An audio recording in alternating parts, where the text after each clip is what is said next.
Sahabat tazkiyah yang dirahmati oleh Allah Subhanahu wa taala. Sifat-sifat malaikat tentunya berbeda dengan sifat-sifat yang dimiliki oleh manusia pada umumnya.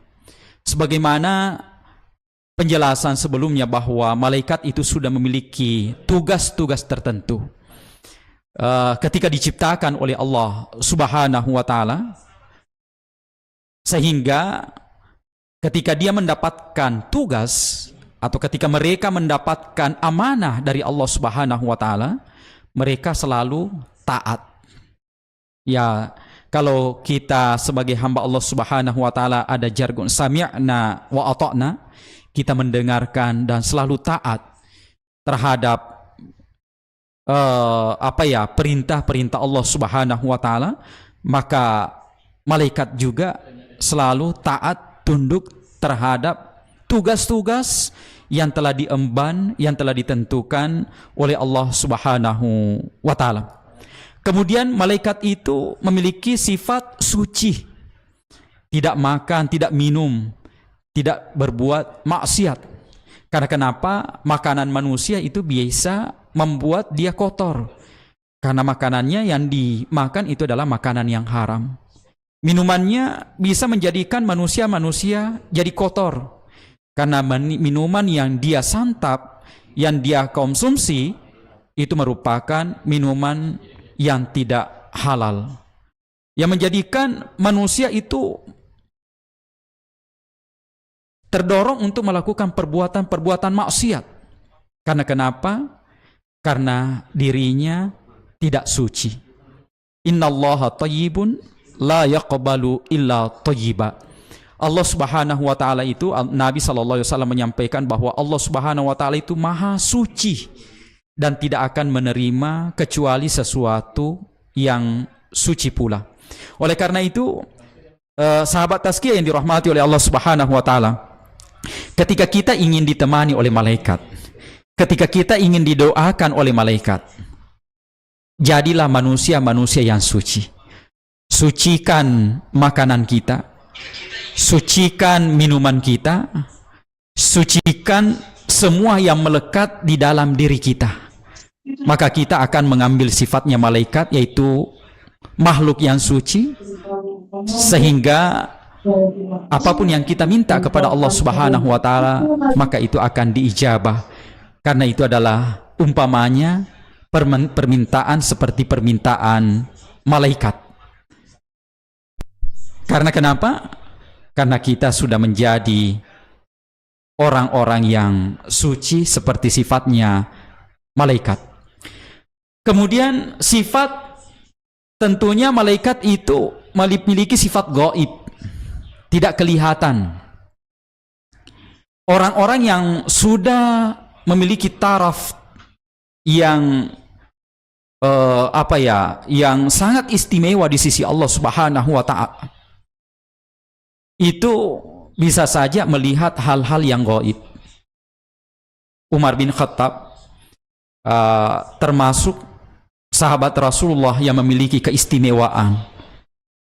Begitu pula Abu Bakar dalam satu peperangan, ya, kalau tidak salah dalam perang Uhud, ya, salah satu perang di mana pasukan muslimin pada saat itu mengalami kekalahan, tetapi sahabat-sahabat Rasulullah yang memiliki keistimewaan, yang memiliki sifat-sifat malaikat, dapat melihat sesuatu yang gaib.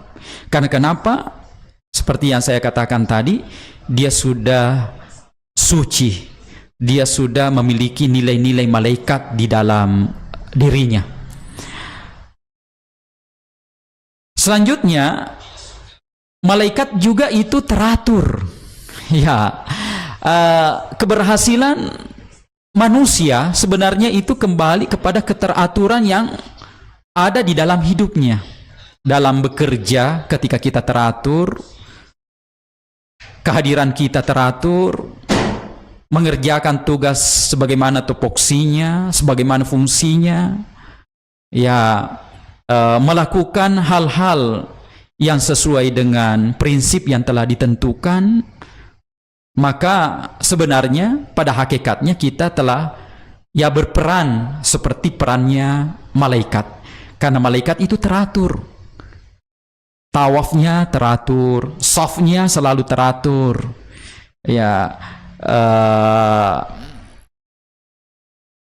panggilannya selalu teratur.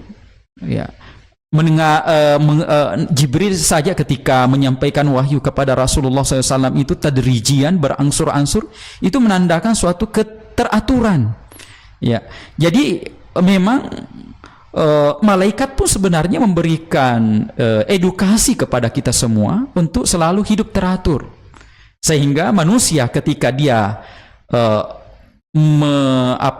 menjalankan kehidupannya dengan teratur, maka dia akan menjadi manusia-manusia yang sehat, manusia-manusia yang selamat, sebagaimana keistimewaan yang diberikan malaikat kepadanya.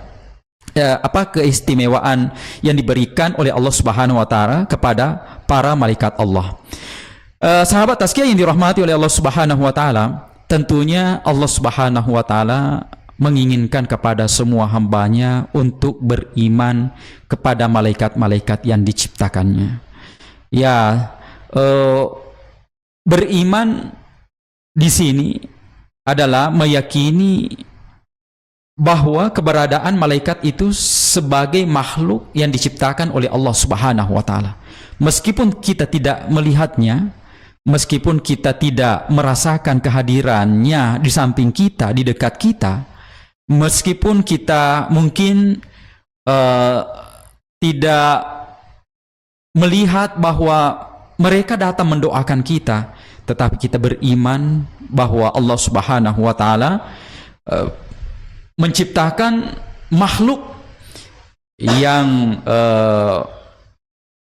taat, yang teratur, yang suci, dan tentunya tidak terlihat oleh mata manusia biasa. Kemudian beriman kepada malaikat, meyakini nama dan tugas malaikat yang diemban atau yang diberikan oleh Allah Subhanahu wa taala. Sebagaimana yang saya katakan bahwa kita wajib mengimani ada 10 malaikat yang diwajibkan, yang diberikan tugas oleh Allah Subhanahu wa taala. Dan kita mengimani hal tersebut, bahwa rezeki yang sampai kepada kita itu diantar oleh malaikat yang diciptakan oleh Allah Subhanahu wa taala. Rezeki yang datang kepada kita, air hujan yang turun di daerah kita itu diantar oleh malaikat Mikail. Ketika ada orang yang meninggal, sahabat kita, kolega kita, teman kita, atau keluarga kita, kita yakin bahwa ternyata yang mencabut nyawanya itu adalah malaikat Israfil. Itulah yang menjadikan kita, atau yang mengantarkan kita beriman terhadap tugas dan tugas dan posisi yang diberikan oleh Allah Subhanahu wa taala kepada malaikat-malaikatnya. Kemudian dengan mengetahui bahwa ada malaikat yang selalu mencatat amal kebaikan yang dilakukan oleh manusia, oleh hamba-hamba Allah Subhanahu wa taala, yaitu adalah malaikat Raqib dan Atid. Kata-kata yang kita ucapkan, perbuatan yang kita lakoni, yang kita lakukan, semuanya dicatat oleh malaikat. Tidak ada satupun kata-kata atau perbuatan yang lewat begitu saja tanpa catatan oleh malaikat. Maka kita termasuk orang yang yakin akan keberadaan Raqib dan Atid. Tetapi bukan meyakininya saja. Tentu ketika kita yakin keberadaan malaikat tersebut, kita selalu waspada, kita selalu hati-hati bahwa amal perbuatan kita selalu dicatat oleh malaikat-malaikat Allah Subhanahu wa taala. Dengan demikian, ketika kita beriman kepada malaikat-malaikat Allah, tentunya kita akan konsisten, kita akan selalu istiqomah beribadah kepada Allah Subhanahu wa taala. Tentunya yang hadir di atau Zoomiyun dan Zoomiyat, peserta Zoom yang hadir pada kesempatan ini, mungkin di antara kita termasuk ada jamaah haji PT Tazkiyatur, ada jamaah umroh. Selama kita di bulan di tanah suci, selama kita melaksanakan ibadah haji, ibadah umroh, begitu khusyuk ibadah kita di tanah suci. Begitu teratur ibadah kita di tanah suci. Sunnah-sunnah kewajiban tidak pernah kita tinggalkan, sunnah-sunnah selalu kita rawat, kita jalankan. Tetapi ketika kita beriman kepada malaikat-malaikat Allah Subhanahu wa taala, kita selalu istiqomah, kita selalu menjaga ibadah-ibadah tersebut meskipun dimanapun kita berada. Dan itulah pesan Rasulullah SAW, ittaqillaha haitsu ma kunta. Takutlah kepada Allah Subhanahu wa taala dimanapun Anda berada. Apakah kita berada di tanah suci? Apakah kita berada di Indonesia? Apakah kita berada di rumah kita, di kantor kita, di tempat kerja kita? Kita selalu menjadikan segala aktivitas kita itu bernilai ibadah di sisi Allah Subhanahu wa taala. Iman itu terlihat dalam sikap dan amal-amal yang kita lakoni dalam kehidupan sehari-hari. Sehingga untuk membuktikan iman kepada malaikat, tampilkan dalam sikap kita, tampilkan dalam amal-amal ibadah kita, dalam keseharian kita. Mungkin inilah yang bisa saya sampaikan kepada Zoomiyun, Zoomiyat, Duyufur Rahman. InsyaAllah mudah-mudahan kita semua bisa dipanggil lagi berkunjung ke Baitullah berdampingan dengan para malaikat-malaikat Allah Subhanahu wa taala, tawaf bersama malaikat-malaikat Allah Subhanahu wa taala. Apalagi di bulan Ramadan ada malam yang begitu istimewa, Lailatul Qadar, ketika kita berada di Makkah Al-Mukarramah, ketika kita berada di Masjidil Haram, pada saat yang begitu mulia, yang begitu istimewa, yang kita nanti-nantikan, didoakan oleh malaikat bertemu dengan malaikat Allah Subhanahu wa taala. Mungkin itu saja, mungkin ada tanya jawab, pertanyaan, sebisa mungkin kami akan menjawabnya. Terima kasih banyak, saya kembalikan ke moderator. Alhamdulillah, terima kasih banyak kepada Al-Ustadz Dr. Haji Baso LCMA yang telah menyampaikan materi iman kepada malaikat dengan sangat jelas dan menyentuh hati. Bapak Ibu, para peserta sekolah Haji Tazkiyah, sungguh menakjubkan bagaimana kita diajak untuk meyakini keberadaan makhluk Allah yang tidak bisa kita lihat dengan kasat mata, tapi begitu dekat dan sebenarnya sangat berperan besar dalam kehidupan kita sehari-hari, bahkan dalam setiap langkah ibadah yang kita tunaikan. Sebelum masuk ke sesi tanya jawab, Bapak Ibu Haji mungkin boleh mulai dari sekarang, silakan Bapak Ibu Haji silakan raise hand atau menuliskan pertanyaannya di kolom chat, boleh. Saya sambil merangkum beberapa poin penting dari materi yang baru saja kita simak bersama. Jadi dari pemaparan Ustadz tadi ada beberapa hal yang bisa kita simpulkan bahwa beriman kepada malaikat adalah salah satu dari 6 rukun iman, di mana keyakinan seorang muslim belumlah sempurna jika salah satu dari rukun tersebut tidak terpenuhi. Artinya malaikat sebagai makhluk gaib ciptaan Allah dari cahaya yang senantiasa taat dan tidak pernah membangkang kepadanya, itu perlu diyakini keberadaannya. Keyakinan ini bukan sekadar pengetahuan teoritis, tetapi harus melahirkan kesadaran bahwa setiap gerak-gerik kita senantiasa diawasi dan dicatat oleh malaikat, sehingga semoga dengan kesadaran tersebut itu dapat mendorong kita untuk senantiasa menjaga niat dan juga perbuatan kita semuanya. Dan beriman kepada malaikat dapat menumbuhkan rasa aman sekaligus kewaspadaan kita, aman karena merasa dijaga dan didoakan, namun tetap waspada karena setiap amal tercatat dan akan dipertanggungjawabkan. Betul begitu ya Ustadz ya? Iya. Baik, Ustaz. Baik, sekali lagi terima kasih atas pemaparan materinya, Ustaz. Namun kita belum berhenti sampai di sini. Kita akan mempersilahkan kepada Bapak Ibu peserta Sekolah Haji Tazkiyah pada sore hari ini untuk memberikan pertanyaannya langsung kepada Ustadz dan akan ditanggapi langsung juga. Baik, di sini sudah ada yang raise hand. Yelsa Putri Edi, Ibu Yelsa, silakan Ibu bisa on mic dan on cam kalau bersedia untuk memaparkan pertanyaan kepada Ustadz. Sepertinya untuk on cam saya jalannya kurang baik, Kak. Baik, Ibu, tidak apa-apa. Oke. Silakan pertanyaannya. Baik, terima kasih atas kesempatan yang telah diberikan kepada saya. Terima kasih Ustadz. Sungguh pemaparan yang luar biasa, Masya Allah. Nah, adapun beberapa pertanyaan saya di sini. Dalam Islam itu kita diwajibkan beriman kepada seluruh malaikat Allah, baik yang namanya disebutkan maupun yang tidak disebutkan. Nah, mengapa Al-Quran dan hadis hanya memperkenalkan sebagian nama dan tugas malaikat, sementara jumlah malaikat itu kan seperti yang dikatakan Ustadz tadi sangat banyak. Apa hikmah dibalik tidak dijelaskannya seluruh nama dan tugas mereka kepada manusia? Kemudian Al-Quran menjelaskan bahwa setiap manusia itu senantiasa didampingi oleh malaikat yang bertugas mencatat amal baik dan buruk.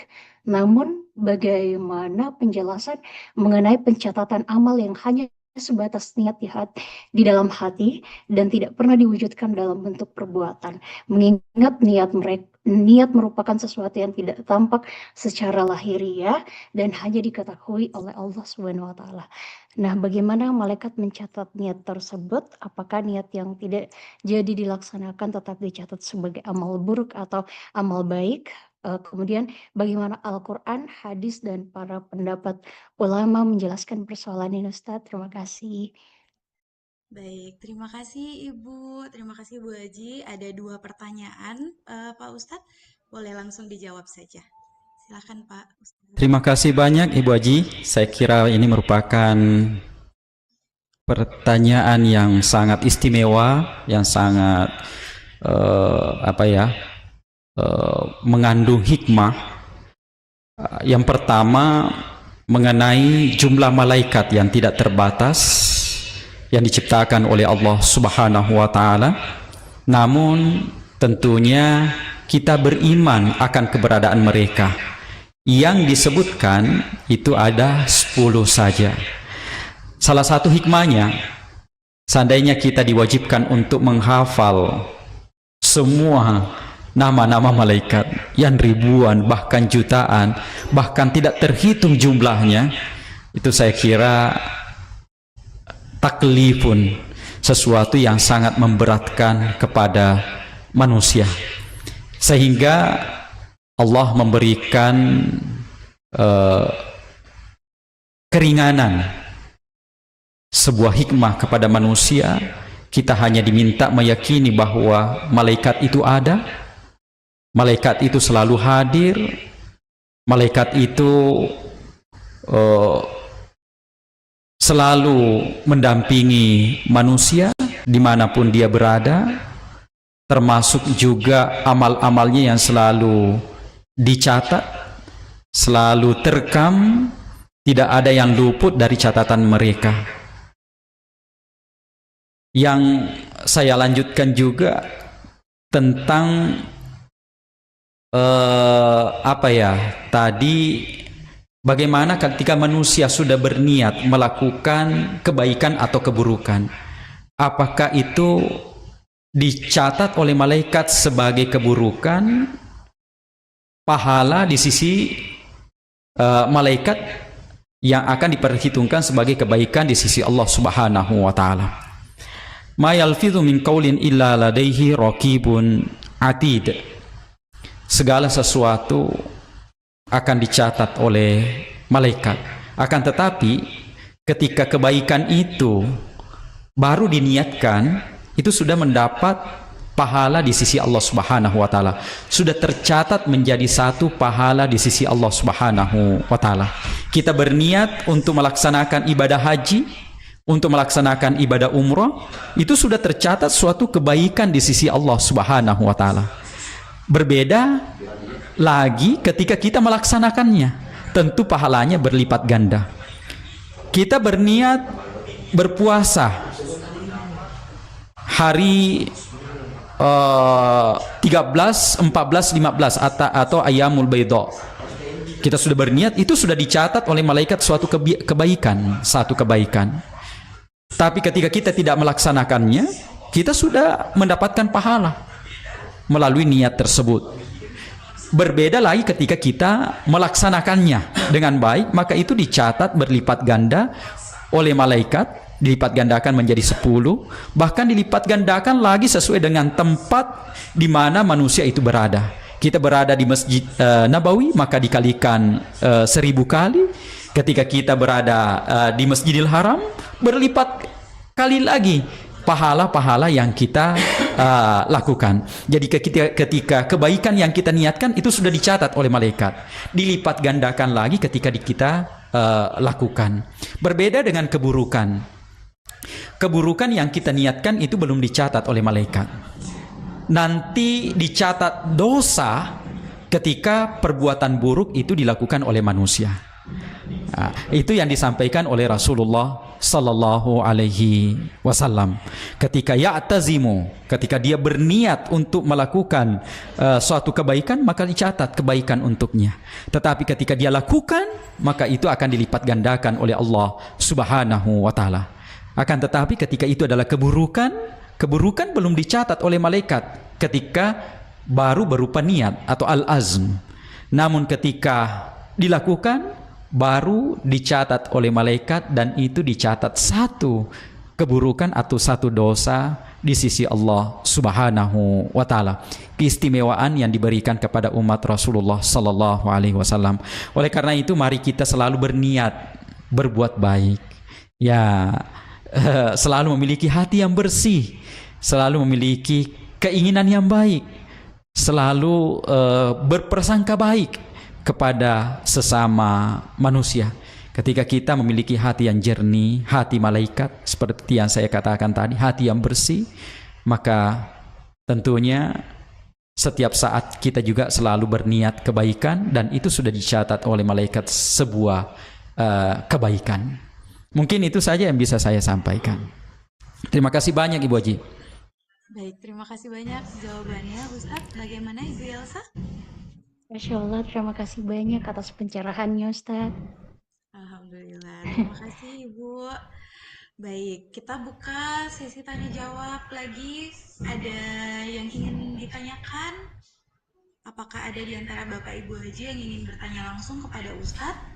Boleh langsung mengaktifkan mic-nya.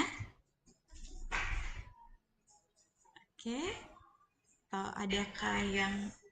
Oke, baik. Ibu Windasari? Oke. Baik. Apakah ada yang ingin bertanya langsung kepada Ustadz, Bapak Ibu Haji? Boleh raise hand atau langsung mengaktifkan mic-nya. Boleh juga kalau misalkan terkendala mic-nya, boleh ditulis pertanyaannya via kolom chat. Baik. Sambil menunggu Bapak Ibu yang kiranya mungkin masih sedang memikirkan pertanyaan, di kolom chat saya ada kirimkan link grup ya Bapak Ibu untuk update info-info terkait general class sekolah Haji Tazkiyah. Bapak Ibu bisa klik dan masuk ke grup tersebut. Baik. Oke, sekali lagi sebelum kita tutup, apakah ada yang ingin bertanya? Oke. Atau sudah cukup Bapak Ibu? Oke, sepertinya cukup satu pertanyaan Ustadz hari ini. Insya Allah.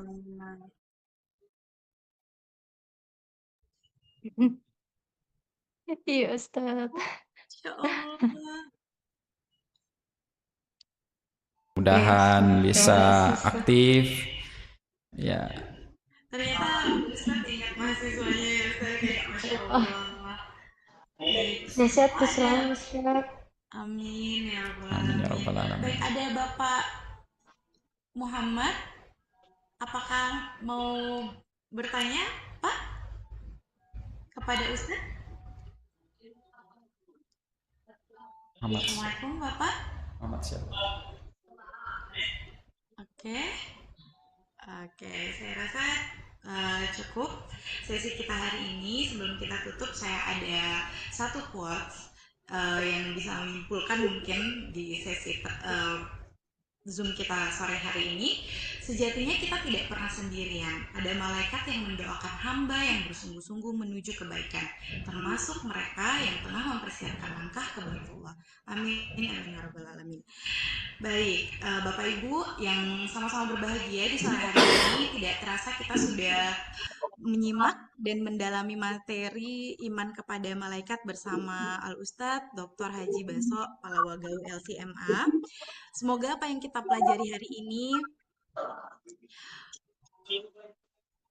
semoga apa yang kita pelajari hari ini dapat menambah kesadaran kita semua bahwa hidup ini tuh tidak pernah lepas dari pengawasan dan penjagaan Allah melalui para malaikatnya. Dan semoga ini semakin menguatkan langkah kita semua, baik Bapak Ibu yang mungkin sebentar lagi akan berangkat menuju Baitullah maupun yang masih dalam proses persiapan dan penantian. Semoga senantiasa menjaga niat, ucapan, dan perbuatan di setiap waktu. Atas nama tim Sekolah Haji Tazkiyah dan Tazkiyah Tour, kami mengucapkan terima kasih banyak kepada Al-Ustadz atas ilmu yang telah diberikan kepada kami semua yang ada di Zoom ini. Terima kasih juga kepada para jamaah, pada para peserta. Semoga Allah senantiasa memudahkan langkah kita menuju tanah suci dan semoga silaturahmi kita dimudahkan langkahnya. Baik, Bapak Ibu sekalian, sebelum ditutup, saya ingin mengirimkan link presensi. Mohon untuk diisi ya Bapak Ibu ya. Ada di kolom chat. Baik, mohon untuk tidak meninggalkan Zoom sebelum mengisi presensi yang ada di kolom chat. Baik, mungkin itu saja saya pribadi Mawaddah Hamzah sebagai moderator pamit undur diri. Sampai jumpa di sesi Sekolah Haji Tazkiyah berikutnya. Dan sebagai penutup, mari kita foto bersama. Silahkan on cam dulu Bapak Ibu Haji. Kita mendokumentasikan pertemuan kita hari ini meskipun hanya via Zoom.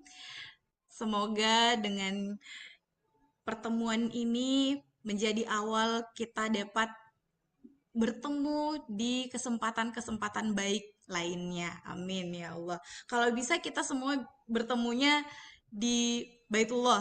Amin. Amin ya Allah. Oke, semuanya bisa on cam dulu Bapak Ibu Aji. Saya akan mendokumentasikan pertemuan kita hari ini. Baik. Oke, sudah on cam. Masya Allah, cantik dan ganteng sekali. Semuanya boleh senyum dulu. 1, 2, 3.